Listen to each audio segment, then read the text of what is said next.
आइए जानते हैं आज के प्रमुख अंतर्राष्ट्रीय खबरों को। पहले एक नजर हेडलाइंस पर। आज है भारत बंद, बिहार में भी दिखा भारत बंद का असर। अस्पताल हो या स्कूल, बेटियां महफूज नहीं, कब कहां और क्या हुआ। बदलापुर में बवाल के बीच अकोला में शर्मनाक कांड, छात्राओं को टीचर दिखाता था अश्लील वीडियो। दिल्ली से वापस गांव लौटे पूर्व सीएम चंपई सोरेन। कब कहां से मिसाइल आ जाए, जाने पीएम मोदी की यूक्रेन यात्रा पर क्या बोले कीव में रहने वाले भारतीय छात्र। गाजा में लगेगा युद्ध विराम, कतर पहुंचे अमेरिकी विदेश मंत्री ब्लिंकन। निया की सबसे बुजुर्ग महिला मारिया ब्रानियास का हुआ निधन, उम्र जानकर नहीं होगा यकीन। डिनर पर गई दीपिका पादुकोण इस शख्स संग आई नजर। अक्षय कुमार की फीस से ₹1 ज्यादा मांगा, मेकर्स ने इस मशहूर शेफ को शो से हटाया।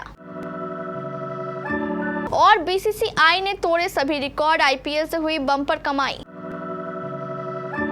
दलित और आदिवासी संगठनों ने हाशिए पर पड़े समुदायों के लिए मजबूत प्रतिनिधित्व और सुरक्षा की मांग को लेकर आज भारत बंद का आह्वान किया है। National confederation of Dalit and Adivasi organisations ने मांगों की एक सूची जारी की है, जिसमें अनुसूचित जातियों, जनजातियों और अन्य पिछड़े वर्गों के लिए न्याय और समानता की मांग शामिल है।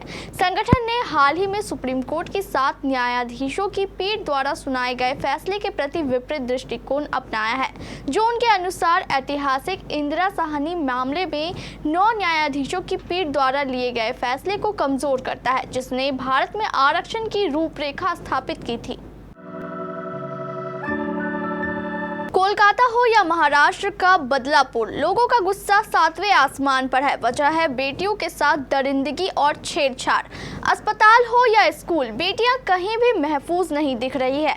यही वजह है कि कोलकाता के आरजी कर अस्पताल में एक ट्रेनी डॉक्टर की रेप के बाद निर्मम हत्या हो जाती है, तो कभी बदलापुर के स्कूल में 4 साल की 2 बच्चियों के साथ स्कूल में ही घिनौनी हरकत।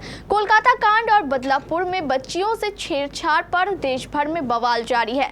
बदलापुर में हालत तो ऐसी है कि इंटरनेट बंद कर दिया गया है और ट्रेनों की आवाजाही प्रभावित हो गई है।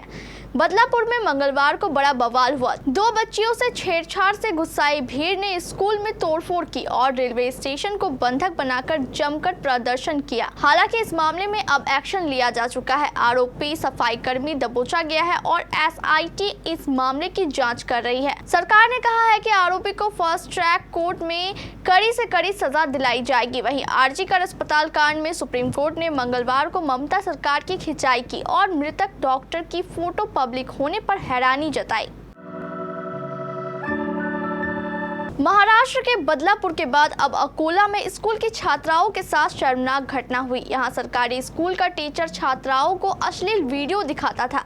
इस मामले में एफआईआर दर्ज कर ली गई है। आरोप है कि टीचर करीब 4 महीनों से ये हरकत कर रहा था। छात्राओं ने बाल कल्याण समिति को कॉल किया और पूरी बात बताई। यह घटना तब सामने आई जब बदलापुर में 2 किंडरगार्टन की बच्चियों के यौन शोषण को लेकर भारी विरोध प्रदर्शन हो रहा है। एजेंसी के अनुसार ये घटना में काजी खेर के एक जिला परिषद स्कूल की है।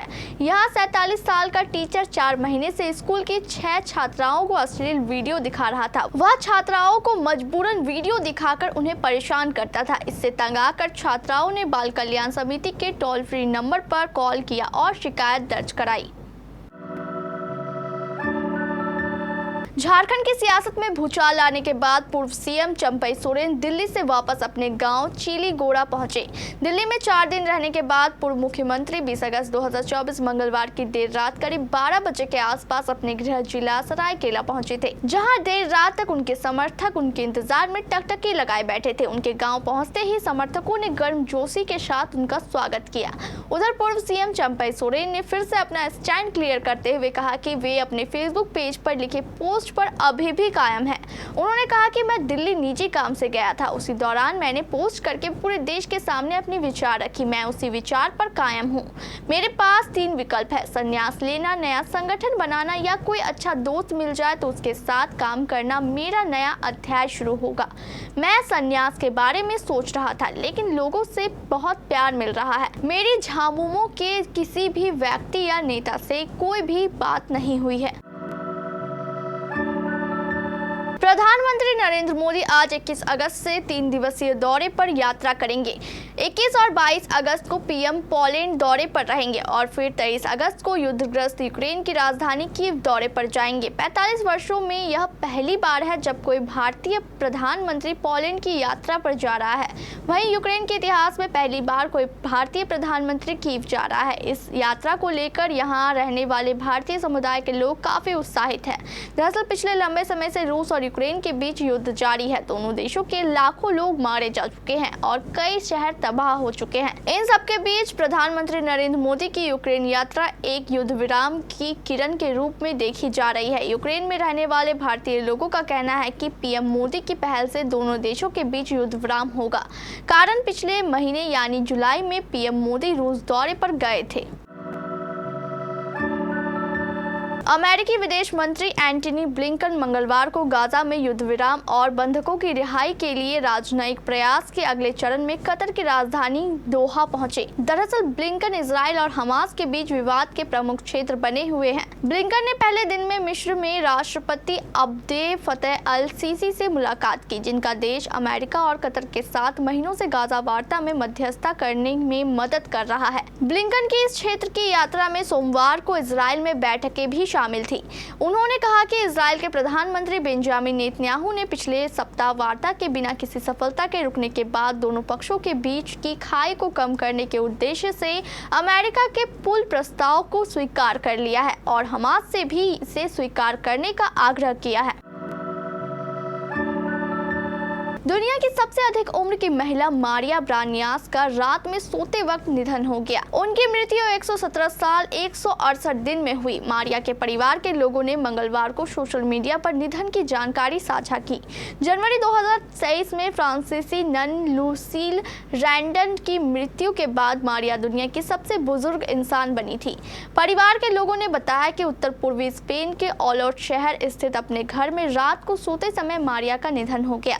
परिवार के लोगों ने बताया कि जैसे मारिया चाहती थी कि बगैर किसी दर्द के उसका निधन हो, उसी तरह से नींद में उनका निधन हुआ। परिवार के लोगों ने मारिया के अंतिम दिनों के कुछ अंतिम शब्द भी साझा किए। समाचार एजेंसी सिन्हुआ के मुताबिक ब्रानियास ने कहा था, एक दिन जिसे अभी मैं नहीं चाहती, लेकिन वह बहुत करीब है। यह लंबी यात्रा समाप्त हो जाएगी। इतने दिनों तक जीने के बाद मृत्यु मुझे थका हुआ पाएगी, लेकिन मैं चाहती हूँ कि वह मुझे मुस्कुराते हुए स्वतंत्र और संतुष्ट पाए।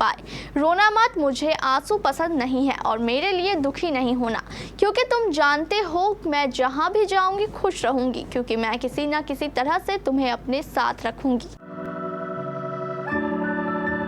बॉलीवुड की स्टाइल आइकन दीपिका पादुकोण मंगलवार रात को स्पॉट की गई। दीपिका फैमिली संग डिनर के लिए गई हुई थी। इस दौरान दीपिका बेहद स्टाइलिश अवतार में नजर आई। दीपिका के साथ बैडमिंटन प्लेयर लक्ष्य सेन भी नजर आए। साथ ही दीपिका की फैमिली भी दिखी। हालांकि तस्वीरों में रणबीर सिंह नजर नहीं आए। सोशल मीडिया पर दीपिका का लुक वायरल हो रहा है। दीपिका प्रेगनेंसी में भी अपने स्टाइल पर पूरा फोकस रख रही है। डिनर आउटिंग के लिए दीपिका ने ऑल ब्लैक लुक कैरी किया। वो ब्लैक कलर की ड्रेस में नजर आई।